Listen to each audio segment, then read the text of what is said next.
Good afternoon, everyone, and welcome to today's session, How to Hire Your Next A Player. My name is Tanya Devane. I'm your client advisor at the Omni Group, as well as your facilitator for today's session.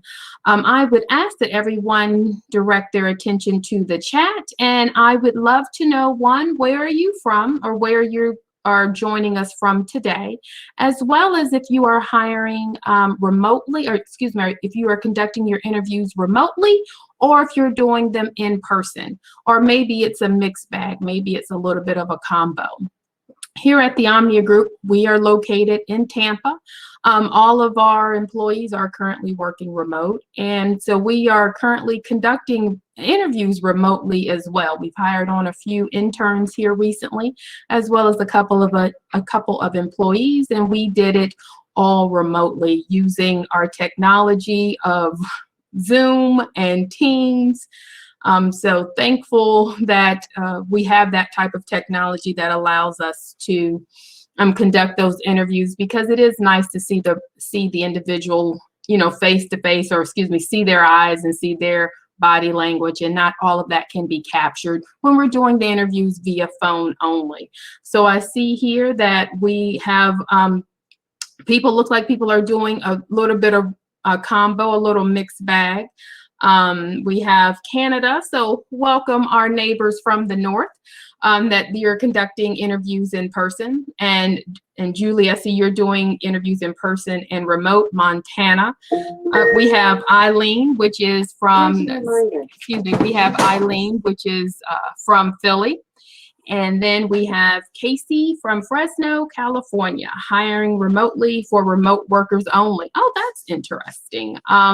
We only have remote workers as well at this time, because our CEO decided, last year, that we would go completely remote. So we have all been enjoying that and kind of learning the new way, or the new way to conduct phone calls and have meetings and things like that. So it's been a nice learning curve. And so Oregon, thank you very much, Oregon, for joining us, in Ohio. Nice. Charlotte, North Carolina. I have been there a few times. My father is from a little itty bitty town in North Carolina that most people don't know about. It's called Ivanhoe, North Carolina, and it's literally like a little dot on the map. Almost everyone there is a Devane or related to a Devane, which is my last name. So I don't even know if it has a stoplight yet. That's how small it is. Halifax, Nova Scotia, another neighbor from the north. Thank you for joining us. I want to again thank you all for joining us. This has been such a popular topic, and I know when I'm talking to clients that one of the big things they always ask me, do you have any additional interview questions? What should I be looking for in an interview? How can I determine, if this person is going to work out? Because we all understand how expensive it is to hire someone. And then if they don't work out, we have to kind of do all of that over again. And we would rather do other things than have to keep rehiring because the first person didn't work out. Now, I haven't heard any complaints from a client that's hiring because of growth, and we're just so busy, we have so many things that kind of adds a little fuel to that hiring process, because you're doing it out of growth, not because we went down a bad path with one of the candidates that we did decide to bring on. And so again, welcome everyone from across the United States, as well as I should say North America, because it looks like we have people from all over in North America and far and wide. So welcome to the Omni Group. We'll go ahead and get started. So the first thing I want to talk about is who we are. So we have been in business for over 35 years. We are a behavioral profiling company, and what we do is we assist our clients in understanding who that person is that you're thinking about bringing on. We assist you in regards to their natural innate personality and behavior, so you can understand what are their strengths, their challenges, how to motivate them, and also it helps you understand what to ask during the interview. Because everybody that you interview, they're going to come with strengths, they're going to come with challenges. But what we're trying to uncover in that interview is, do they understand their own challenges, and have they created processes or tips to kind of help mitigate some of those challenges and make them more strengths, and how they have created some workarounds in regards to those challenges. And the Omni profile assists you with that, because first you have to understand what the challenges are, so we'll know what questions to ask during the interview to kind of highlight those strengths and see if we can work through some of those challenges. And so today we're going to talk about, the personality. I mean, this is what we do. We talk about personalities all day. That is what our business is based on, is understanding those behaviors. So we're going to talk about that and kind of how the interview as well as the personality kind of can go hand in hand. Also, we're going to talk about prep. It's all about that prep work. You should never go into an interview without understanding what you're looking for, who you're looking for, and we're going to get into those criteria as well. Lastly, we're going to talk about the procedure, like how do we actually conduct that interview to get the best out of that individual, to get the most information that we can during that interview process. So first I have a question, and it seems like everybody's really familiar with working with the chat. And so just, you can type Y for yes or N for no. Do you all right now have a formalized interview process that you run exactly the same for every individual person? And so you may not be asking the same interview questions, but you do have kind of a process. Like, we're going to have a phone interview. We're going to have 2 separate interviews. I already know who's going to be in those interviews. I already know the interview questions that I'm going to ask, or the type of interview questions that I'm going to ask. So it looks like we have a lot of yeses and a few no's, which is, great, because this is what we are going to talk about today. The next thing we're going to really get into is that sample hiring process. So everyone is on the same page. Everyone understands that's in that interview team that you have, understands what the process is, and we will conduct this for every single candidate, because when you do have that formalized interview process, at the when you come to the end and it's time to make that hiring decision, you are truly going to be comparing apples to apples, because we have gone through the same steps for every single person.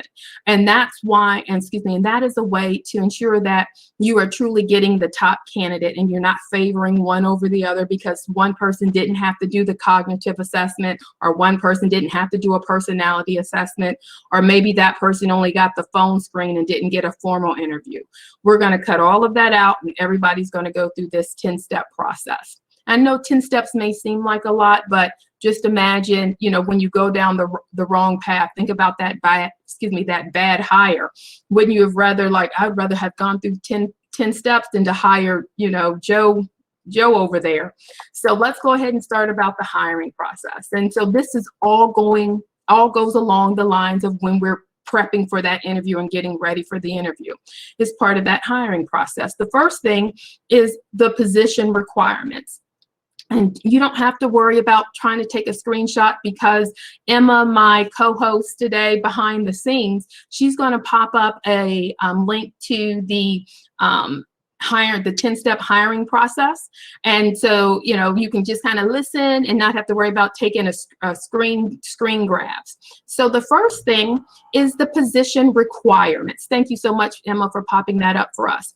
It's the position requirements. And you want to understand who you're hiring, or what you're hiring for, what type of position you're hiring for. And this is different than your job ad. This is the job responsibilities. You want to understand what the responsibilities of the role is, because that's going to help you in regards to formulating questions.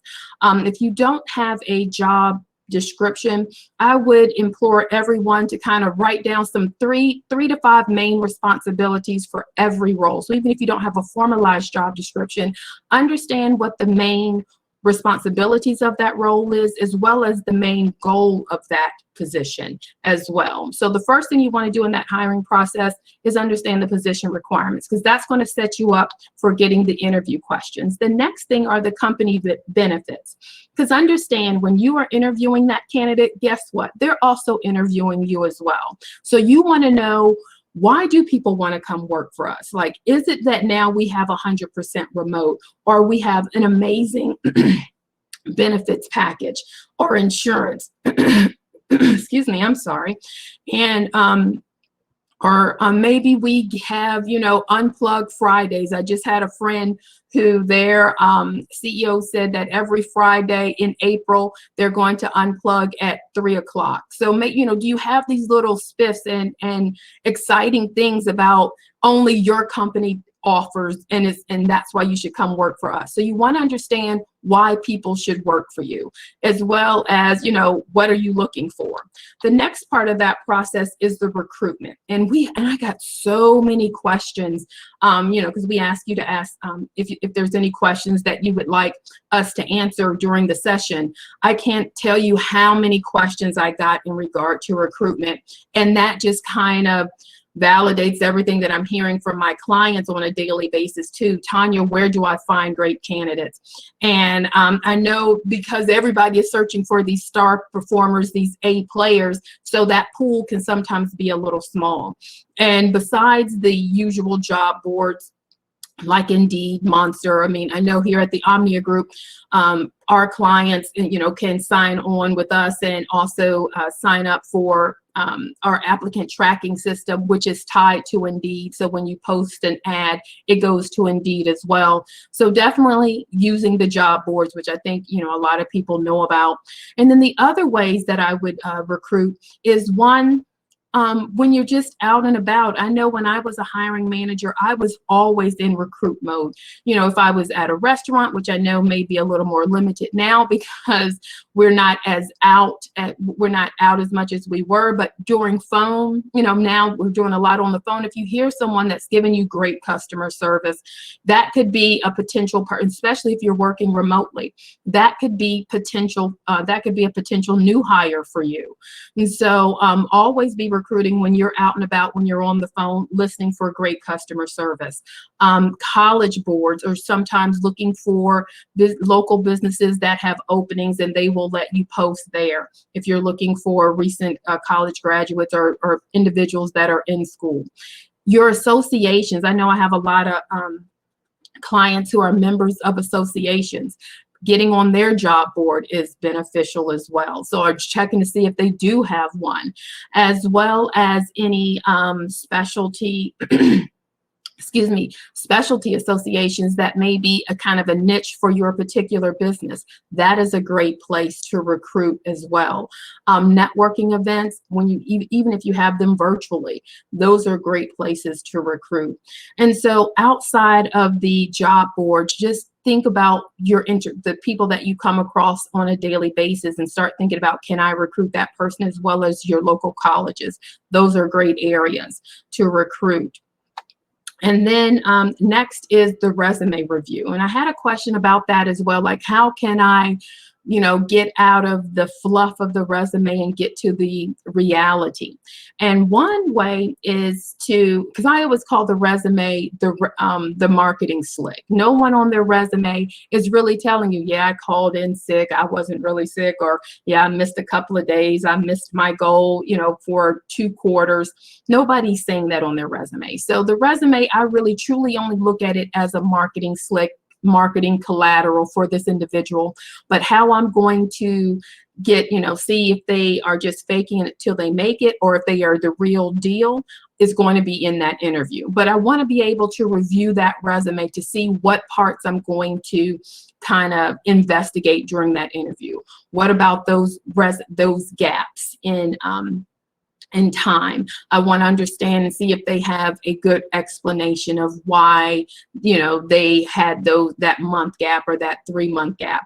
Also, looking at their LinkedIn profile based on their resume, because sometimes people won't change their LinkedIn job titles, but they'll change it on their resume and kind of fluff up their resume a little bit more. So, I want to kind of match that. And if it's not the same, then I'm going to inquire, because typically sometimes when people are looking for jobs and they're on LinkedIn, their employer is also on LinkedIn. So they can't say that they were, I don't know, the senior account manager at XYZ company on LinkedIn, because their co-workers at XYZ company knows that they were the receptionist or that they were a service person. So I always like to match those up and then have questions and kind of build some interview questions if I see some discrepancies.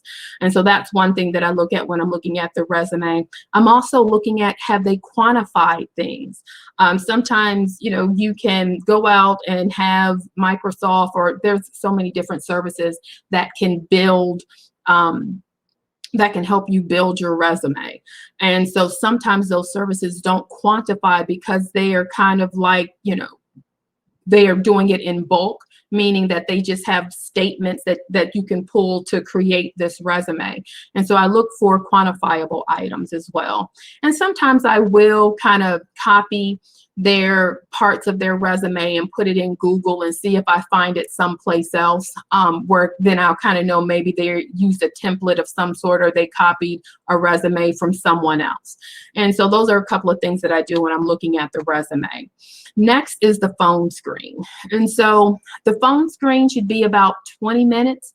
And really it is going through the basics, making sure that the schedule works, that, if you do want somebody to come into the office and it isn't remote, that they're fine with that.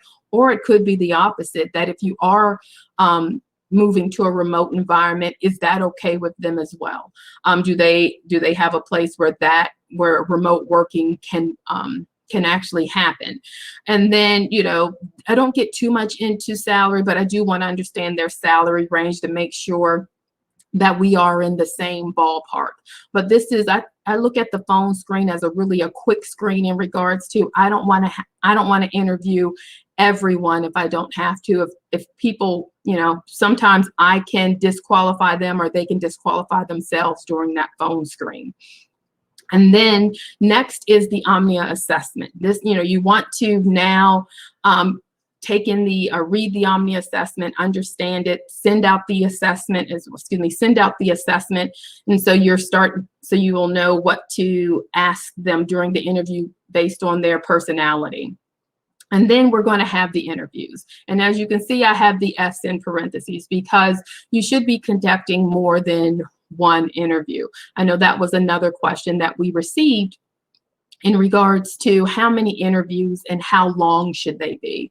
I suggest minimum of 2 interviews, and then they're about 45 to 60 minutes, because I can act one way for 60 minutes. If you're just seeing me one time, I can probably bring out all of my assertive stories, deep, heavily detailed, attention to detail type stories, how I got that no to a yes, and how I am organized. And I have all of these, examples, right? Because I'm coming into the interview locked and loaded with those best examples. But during that interview, I like to ask for another example, because if this person is truly assertive and you're looking for this person to be your salesperson, they should have more than one example of when they turned a no to a yes. They should have more than one example of how they explained a technical type of product to a novice prospect. They should have a lot of these examples, because if I'm truly assertive, if I'm truly competitive and win-driven, I'm going to do that a lot throughout my career, because as we all know, especially in sales, not everyone says yes the first time. So I should have some type of tip, trick, the way that I finesse that conversation, as well as, how I build my territory, how I build my book.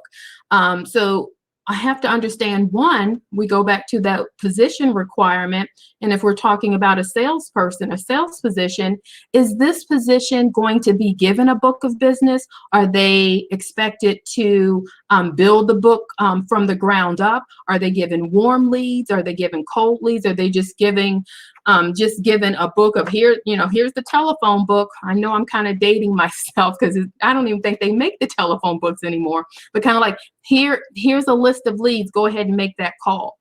You want to make sure that you understand that on the front end, because when we get to the interview, that's what I'm going to be focusing on. Because if I am expecting this person to build it from the ground up, then those are the types of questions I'm going to be asking. If this is an account manager position or on the service side, I want to hear, have you improved processes? Tell me about a time where you improved a process or made a suggestion. I want to make sure that this person is solution-based and not just waiting for me as the manager to come and answer all of their questions. And then Next you're going to do in that hiring process is background and references. And I know people are like, Tanya, I can't get references. I just get rank and serial number, basically. We do the best that we can. We ask, we still want to keep this as a step because sometimes in between the silence, people will say a plethora of stuff. Also, the background, we want to make sure that, that the background matches up with what you're looking for, license, certification, education, that people didn't just put something on the resume, that they actually do have the degree, if the degree is required for your role. And then the offer. So now at this point, we've done our due diligence, we've gone through the interviews, we've had our debrief with our interview team, and now we're ready to send out the offer. And then last is the notify. So now the notify really is notifying the other candidates, because you want to spread this goodwill in regards to, you are a for-profit business, or even if you're a nonprofit business, you still want to have a good name in the community. And so the way you do that is by telling the people that spent time with you, especially if they're doing multiple interviews, that they took some time out of their day, thanking them, for doing that. But we found a candidate that matches our requirements a little better, and that your strengths were not what we were currently looking for, but definitely keep the resume on file. But you want to notify them so people aren't sitting there waiting by the phone like, are they going to call? Are they going to call?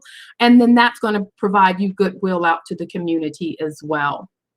And so now, once we have that hiring process, let's take a look at the best hiring practices, right? And so the Omnia is about 25% of your hiring decision. What makes up the rest of the pie is the interview. And you can see the interview is the largest portion. And so that's why we have this session today. And that's why this session was so popular, because you're going to gain a lot of information from that interview. And what makes up the others is the education, social media, background, and references. And so when we are looking at the second largest part of that pie, understanding the personalities. And why is that important? One, it's the job fit, because if they don't have the natural innate traits that you're looking for, it's not going to be a great fit in regards to the position. Because if you have someone that needs to have a high attention to detail because they're doing data entry and they are big picture focused and would rather delegate out the details, that's going to become a problem. And then you have the informative interview, because now I understand what the strengths are, what the challenges are, and I'm able to ask those questions during the interview. And I only find that out if I know who this person is. And then we have the improved communication. I have clients that'll say, Tanya, she came across as a wet noodle. And when I look at the client's graph compared to the candidate's graph, I see that their communication style is different. So understanding your natural communication style is going to help you interview them better, because you will understand, okay, they're different than me, so I need to ask this in a different way and understand the way that they answer. the question. And because of the different styles, one person can be a little gregarious, one person can be a little analytical. And last is, the next is the performance management, because after we've done all this great work in regards to bringing this person on and going through that 10-step process, we want to make sure that we are able to manage them. And based on their style compared to yours, we want to understand that, if this person needs a little more hand holding, am I willing to do that because they're bringing so many other great things to the table, because that's not my natural style. So then that can help you understand, do I have the time, and am I willing to engage them in the way that they need to be engaged? And then it's the employee development. Am I able to develop this individual?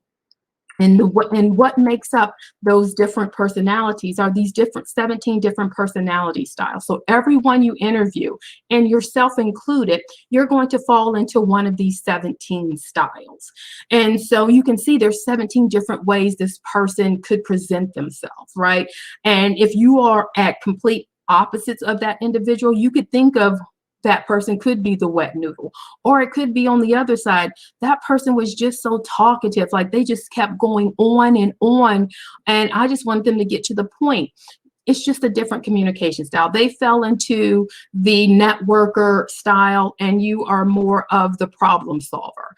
And so because understanding those styles is beneficial to the interview, you'll be able to prep yourself better in regards to what the expectation is during that interview. What makes up those personality styles are the 4 pieces that we measure: the assertiveness, which is columns 1 and 2, the communication style, which is 3 and 4, the pace and adaptability, which is 5 and 6, and the need for structure, which is columns 7 and 8. And if you're not familiar with Omni, we speak in columns here, and that's what our reports are. But when we're looking at that interview, understanding that this person is not as assertive as what you are looking for in this role is going to be beneficial, because the interview questions that you're going to ask, you're going to ask, tell me about a time when you inserted yourself in a situation. If it's a recent college graduate, tell me about a time when you disagreed with a grade you received from a professor. What was the situation? What was the outcome? So if you're looking for someone to be assertive, you want to hear ways that they have actually been assertive in their past, in their past roles or in their previous schooling. And then, what is the target of every interview? The target, the bullseye, is to gain knowledge of the candidate's compatibility to your organization and to the position. That is what you want to go into every interview with, that goal. So now that we have the goal of what are we trying to do, we're trying to see if this person fits into our organization. And first thing we're going to do is prep. So we're going to meet with the interview team. So you want to understand who is on your interview team. And I suggest meeting, that this person has at least 2 people that they're going to interview with, so you all can have a debrief. And so that can kind of eliminate some of that halo effect that happens, that people, this person is just like me and I love me, so of course I love them. But maybe you wouldn't be perfect in the role that you're hiring for. And so having someone else to kind of debate that or have that conversation with is beneficial. So I suggest at least having 2 people on your interview team. And you all need to meet, read the job description, review the resumes, and review the questions. So we are all on the same page during this interview. If you're doing the interview at the same time, or if you're doing it separately, we want to make sure that we all understand what the roles and responsibilities are for the position. We want to understand, how are we going to dissect this resume? Some people do the past, some people do you handle the past on the resume, I'll handle the present. And we want to make sure that the questions that we're asking from the resume, that we understand why we're asking those questions. And lastly, review the questions that we're going to ask. And when you're thinking about those questions, you should have in your mind what a good, better, best answer is. So now we have the goal of the interview. Now we want to make sure that we have the goal of every interview question. So before you ask it, think about in your head what would be a good answer, a better, a good answer, a better answer, and a best answer. And then the day of the interview, inform the people in the office. If you, because I know some of you all said that you are conducting interviews in the office, make sure that people know that you are conducting an interview. And even if you're doing it remotely, make sure that people know that, okay, I've blocked this time out. Please don't call. We're conducting an interview, because you want to be laser focused and not sit there and wonder when you see the little chat box pop up, oh my goodness, what fire has done erupted in the service team, because I keep seeing the service team, asking these questions. And then know why you're asking each of those questions. What's that goal? And now the process. You want to set the stage. So meaning when the person comes in, when you're conducting it virtually, that first part is let them understand what this process is going to look like. That we're going to spend a few minutes getting to know each other. We'll start talking about your resume, talking about some past experience. I will open it up so if you have any questions for me, and we will talk about the next steps. And then there should be an 80-20 rule. And so 80-20 means that 80% they should be talking, 20% you should do the talking, because they're the ones that we're interviewing. While they are interviewing us, but the bulk of the interview should be them. And then behavioral questions. This is going to be the main way that you are going to understand who this person is, making sure that their resume is reality and not fake. And because behavioral interview questions always deal with what you've done in the past, because past performance is indicative of future performance. So it's always tell me about a time when, kind of starts off that way. So they have to refer back to a story in the past. And then the STAR answer. And then we're going to get into what that STAR answer is. The behavioral questions, avoid giving them the answer. That was one of the questions that I had. How do I not lead the witness, as this person said, which I thought was funny. One is by doing the behavioral interview. Tell me about a time when. Give me an example when you have displayed XYZ. And then don't allow for teenage answers, meaning where are you going? Out. When are you coming back? Later. Like, make sure that you're getting specifics. And sometimes you have to just sit in silence and let that person kind of think about the answer that they want to give. So don't feel like you have to fill that silence, because sometimes people feel like they have to fill that silence. Let's just sit here for a second. Give them a time to think about it, because they have to tap on experience from the past, and that can take a moment. And so avoid the I have a good feeling effect. We all have hired on I'm going with my gut. How many times has your gut failed you and you're like, well, yeah, no, that was the wrong answer. So to avoid that, you're going to listen for the answers, understand what answer you're listening for, and then you're having that debrief. And also avoid the Tuesday quarterback answer, meaning, well, what I would have done. If they start out, well, what I could have done. No, that shouldn't be the start of the answer. What I could have done could be a follow-up to, I learned from the past. I know now in the future, this is what I will do. But you should never let them answer a question when they're talking about in the future. They should always only be answering questions based on the past. When we're talking about that STAR method, it is situation, task, action, and result. So you want them to describe what the situation is. So whatever, tell me about a time when you got a no, you turned a no to a yes. Well, there was this one prospect that I had, and they just were not willing to make the change. They liked their old system and they didn't want to move to the new system. The task, what they should elaborate on the specifics of the task. So my goal was to help them understand how, moving over to this was going to save them 15% quarterly.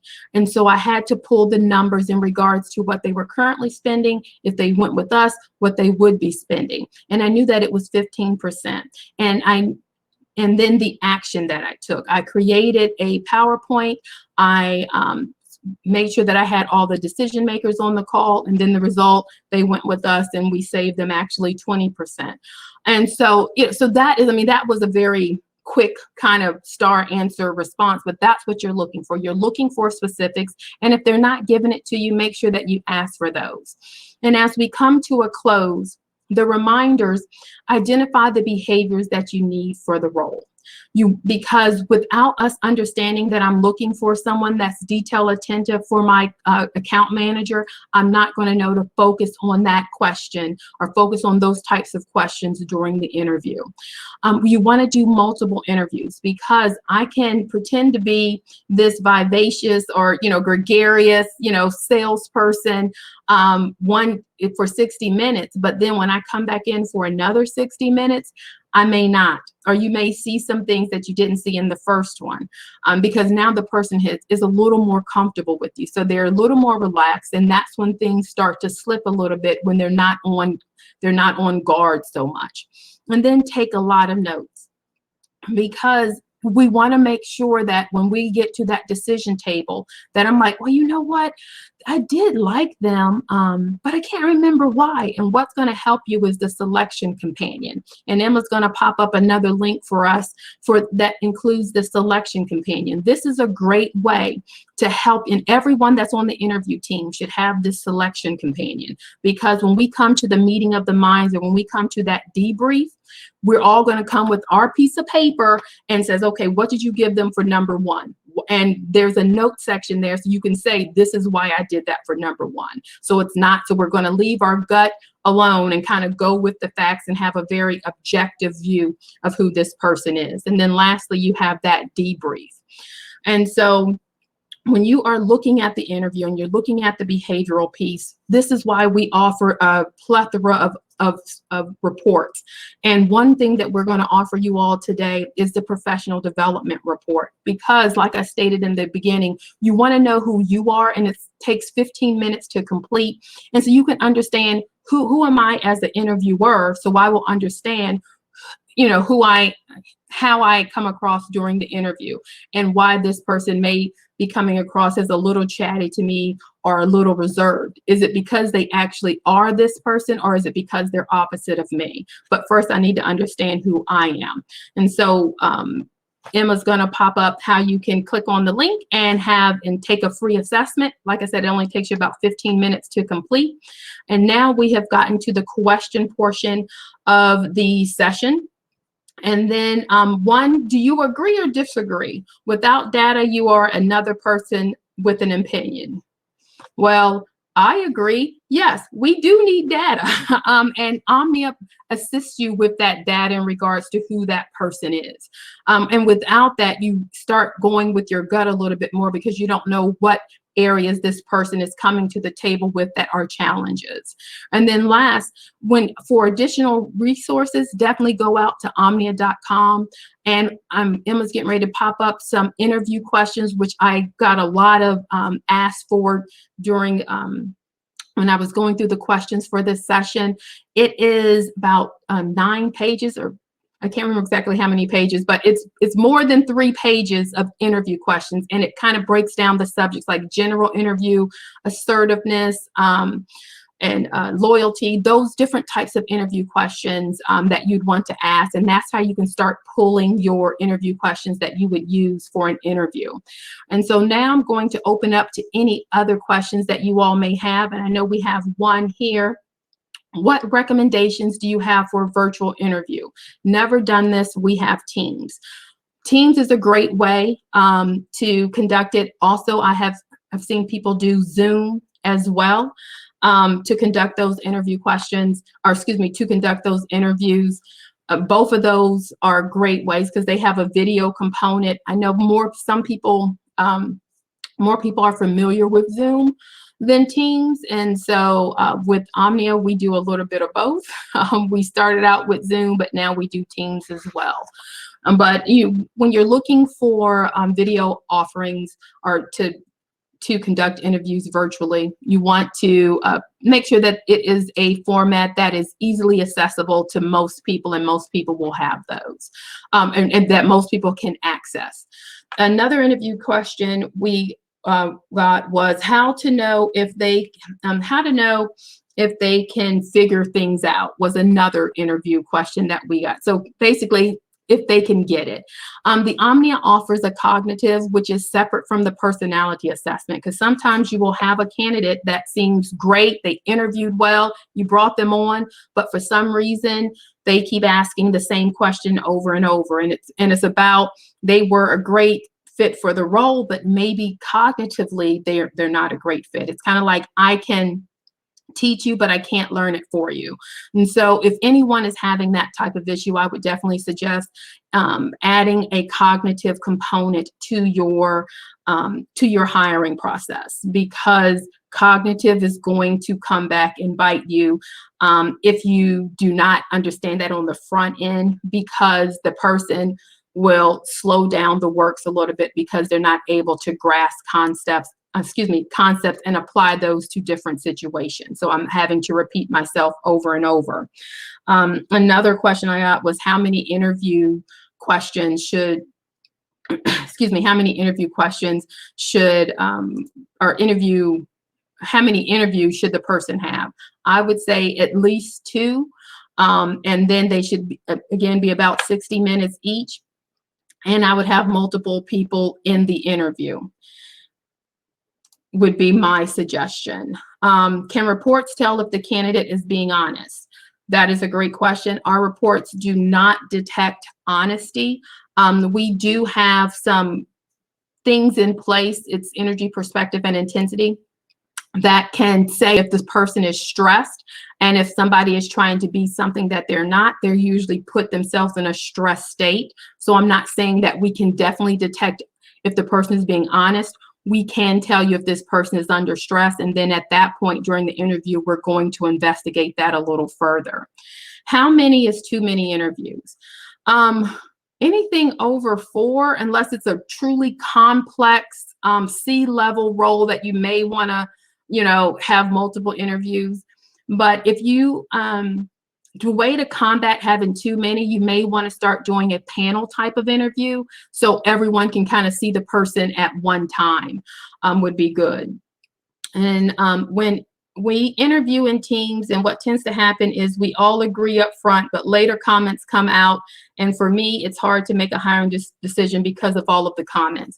What may help that, Linda, is using that selection companion, because what are some of the comments? And then you're with that selection companion, that person kind of has to back up their comments. So I can't just say, you know what, I just don't think that they are social enough. Well, what during the interview gave you that indicator that they weren't social enough? And so making them back up why they're making that comment can kind of help narrow down and get away from the that's just the feeling that I have. What is the selection companion? The selection companion is a set of criteria that everyone in the interview panel is going to score this candidate against. And it has a scoring at the end of the, after you add up their behavior, their assessment, their interview, there's a grading system at the end. What are some good examples of tell me about a time when questions for a salesperson? Okay, tell me about how you built your book of business. Tell me how you got to know the key players in your region. Tell me about the toughest sale that you closed. Tell me about a sale that you lost because you didn't do enough investigation. I think I've answered all of the questions. I apologize if I missed some because they were kind of rolling up. If I did not get to your question, this is my contact information. This is my phone number. Please feel free to give me a call and or send me an email and I can answer it that way.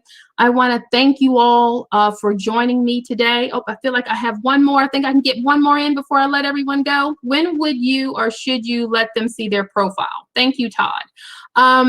We suggest not showing them the report. The report in the form that you received it, because when you received it in its more in-depth or kind of to the point. We didn't use as much soft language to communicate the message of whether or not they're a fit or not a fit.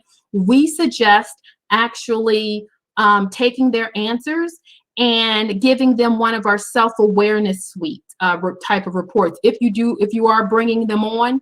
So you don't have to have them retake it, but we will reassess them to one of our self-awareness suites: professional development, leadership development, sales development, service development, our collections.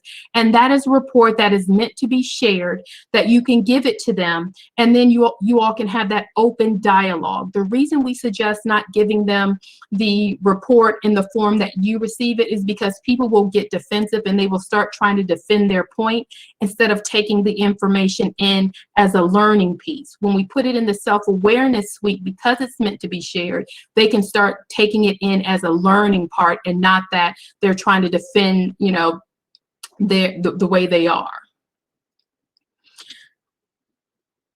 All right, it looks like I've gotten all the questions. Thank you all for your participation. Thank you all for the compliments and the kudos. That really speaks to my column 3, which is someone that is social, so, and likes outward congratulations. So I appreciate all of the kudos that I am receiving. Again, if I did not get to your question, or if I did not answer, or maybe you thought of a question while we were going through, definitely reach out to us, and I look forward to seeing you all again.